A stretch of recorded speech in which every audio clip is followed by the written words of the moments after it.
Okay, so hi, well, I'm back and we are working with Bouncy House, and right now it's time to start working on the JavaScript of this setup here.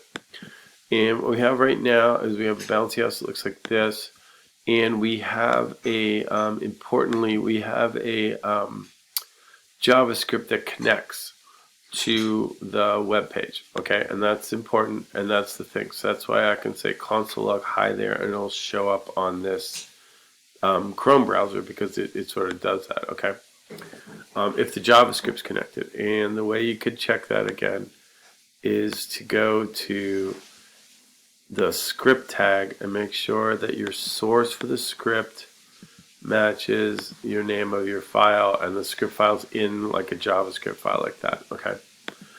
And once you're sure that that's happening, then you can kind of turn this off.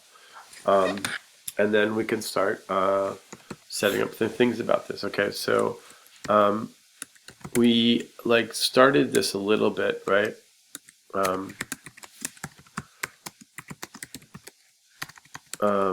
So what we're going to do is we're going to set up some variables. Okay, I'm going to pull this over so you can see this. To all, I like functions, something like that.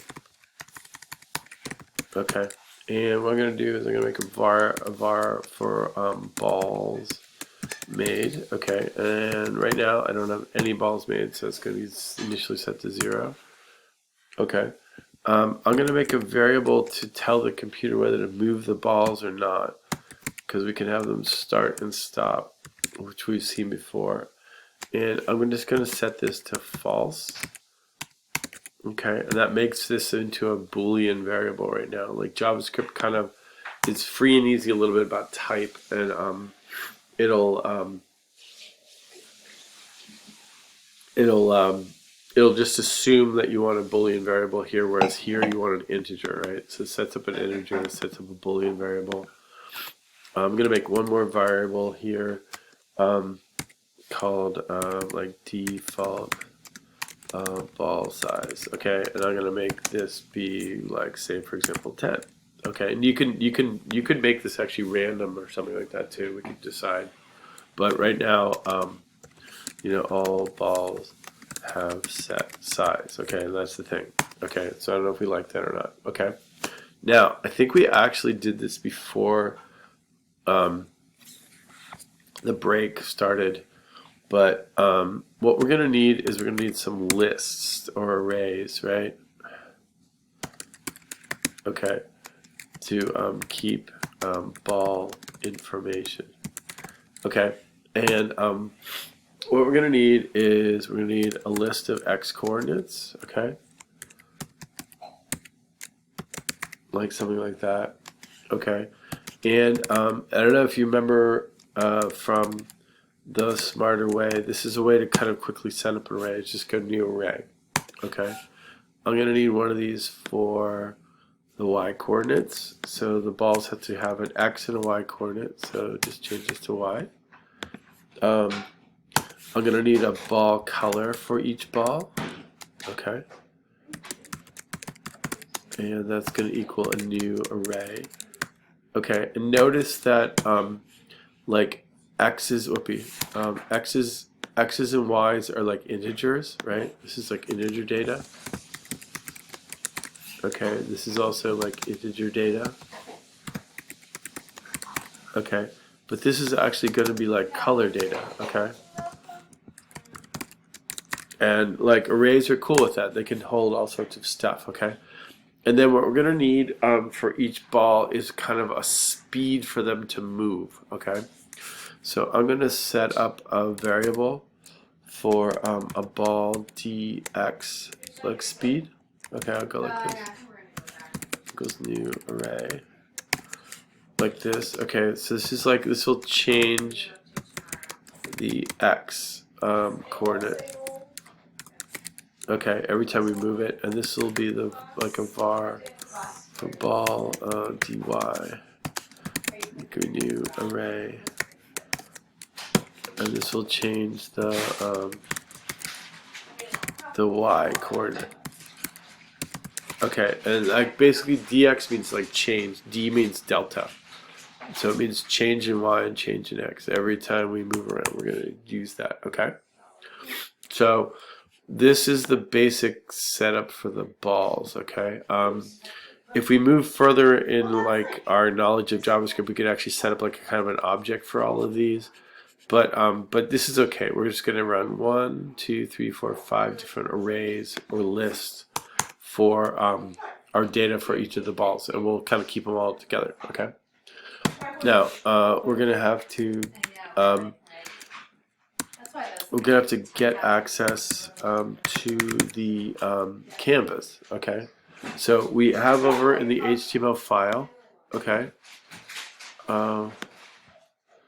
we have a canvas that we're using, okay? It's this special object here, and we want to be able to access that through JavaScript, so that's what we're going to do. So what we're going to do is go here. Canvas is going to look like this. It's going to say, it's going to look like this. And what we're going to do is we're going to get element by ID. So we say document get element by ID, and we're going to go my canvas. Okay, and the important point is that this makes sense to this, and it's more importantly, it's this thing. So as long as this matches what we're saying over here, we're okay. So we're going to say that. Okay, so see how my canvas looks like that, my canvas looks like that. These have to be exactly the same. So that's good. Okay, so with that, we're going to keep going, and we're going to go like this. And then canvases are special because they come with some like special things to help you draw. And the thing that's special is called this thing called a context. So we're going to go get it. Canvas has this special thing called a context, which is the thing that lets you draw. It's kind of like the magical power of the canvas. And so we're going to make a thing for it. Looks like something like this, okay? To use a context. And since we've already gotten a link to the canvas from the web page, we can just go like this. We can say canvas, which is this, okay? And then we can say this. We can say get context, okay? And then we'll go like this. Since we're drawing in 2D, there's one that's a 2D context, and it'll let us do that. And there it is. Okay, so this is gonna gives us the power to draw. This is like the biggest thing. So what we did is we got this from the web page, and then we set up a context. Okay, so that's good. Okay, and then what we did before, if you remember, is we set a whole bunch of colors. Okay. Okay, and we're gonna want to have different dot colors. Okay, and we're going to set up an array like this, okay, which we learned how to do in the smarter way. This is how you set up an array. This is also how you set up an array. You can do it either way. But what we're going to do here is we're just going to set up different color names, okay? So I'm going to, where you find color names to, like what you need to do is find like, let's say like 15 color names, something like that, okay? But where you find them is from the web, okay? And you can do it lots of different ways. Let me see if I can find the web here. If you look up, okay, if you go like this and look up web color names, there's a whole bunch of them here like this.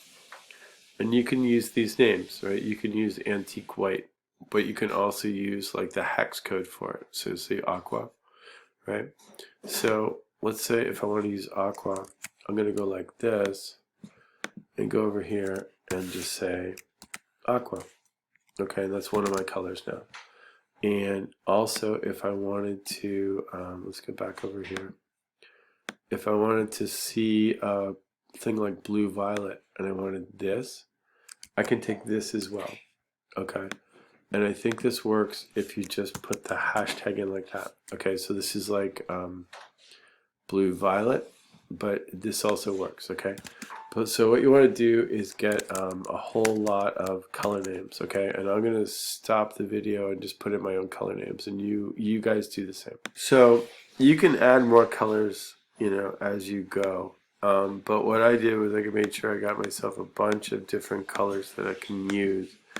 And we're going to use a random number, which we're studying about this week, to pick a color for each one. And these can be any one of these colors. Like if I wanted to add like cadet blue, that seems like a nice one. I like, or even in chartreuse seems cool. And I don't think you have to capitalize them, but I'm just capitalizing because I see them in this form. Okay, chocolate looks nice, right? Okay, but there's many colors as you can possibly stuff into this thing, okay? Looks like to me, like right now, I got about like 16 to 20, something like that, okay? And that's good. You want a lot of colors because you want this to be very colorful. Okay, so these are the basic variables that you need to set up the program, okay? And so that's pretty good. And then the next thing we're going to do is set up some functions to run the buttons, okay? And that would be the next thing.